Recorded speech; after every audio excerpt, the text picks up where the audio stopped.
Hi gaming guys, and welcome to another installment of Dirtmasters Unplugged, the tuning series where we take a vehicle which has rallying potential on Gran Turismo but doesn't necessarily have a rallying counterpart on the game, or just a different variation, even if it does have a rallying counterpart such as Evos or Imprezas. Now this particular build is one of a few different SUVs or trucks that I've done in this series, and the obvious place to go when you're tuning an SUV for rallying is, of course, RallyRaid, in the style of stuff like the Mitsubishi Pajeros that are on the game, and also vehicles such as those that participate in the Paris-Dakar, and rally events like that, basically. Now, this particular build is for the Infiniti FX45 Concept. This is my personal favourite 4x4 or SUV in the game. Completely underrated vehicle. Nowhere near as many people use this car as it deserves to have. Fantastic price, fantastic performance. I personally think it looks great as well, but of course that's personal preference. Now, as far as the visuals, all I've done is painted it white.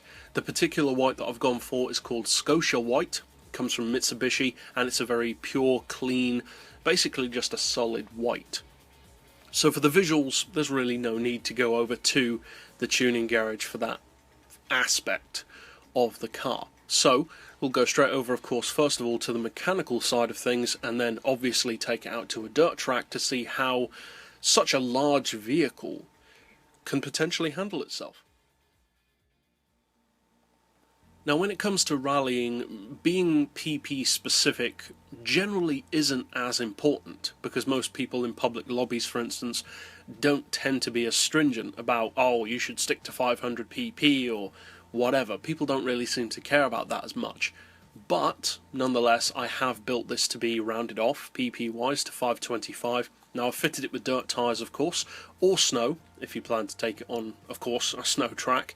As far as the suspension, I've increased the ride height to 180. Springs I've reduced down to 4, front and rear.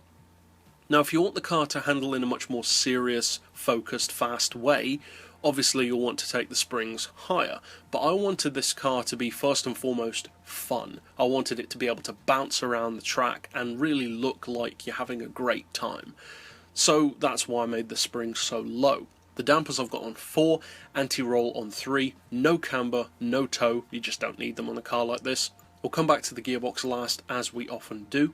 As far as the diff, as usual, I'd recommend adjusting it to personal preference, find what works best for you, but I've got the lowest initial torque, highest acceleration and braking, and a torque split of 2080. Now that does make this car a little tail happy, very tail happy when you're on the tarmac, so again, adjust it as you see fit or necessary.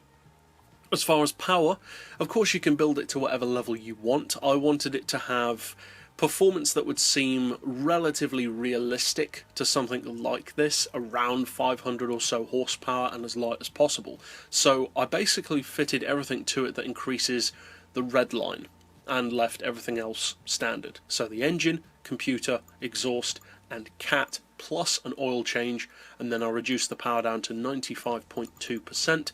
And as far as the weight, obviously the full weight loss package, and you'll notice this is a very lightweight car. It's a lot lighter than it looks. You weigh around the same as a WRC car, which is appropriate.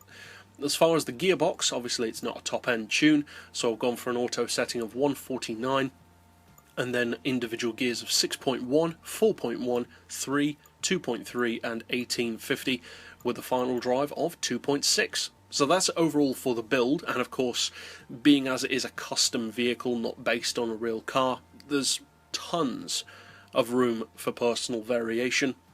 So that's it for the build. Now let's see what it's capable of.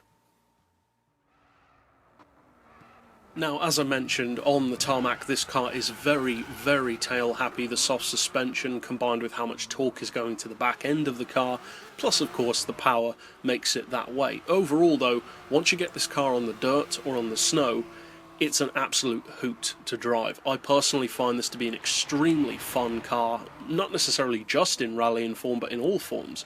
As I said at the outset of the video, it's a completely undervalued vehicle that's actually a really good car. Now, of course, if you make it even more powerful, you can make this an absolute monster around the track. In fact, as far as rallying SUVs go, there's very little that can actually beat this. The Pikes Peak Quattro is basically the only thing that comes close, because even vehicles like the Range Stormer Concept are so much heavier than this car that they just aren't nimble enough. Overall, if you do decide to use this RallyRaid style build, obviously I hope you find it fun, first and foremost, but also potentially good for rallying as well, of course. And if you'd like to keep up with other custom rally builds and some replicas like this in the future, be sure to slap the subscribe button down below to see those as soon as they're released. But for now, as always, thanks for watching.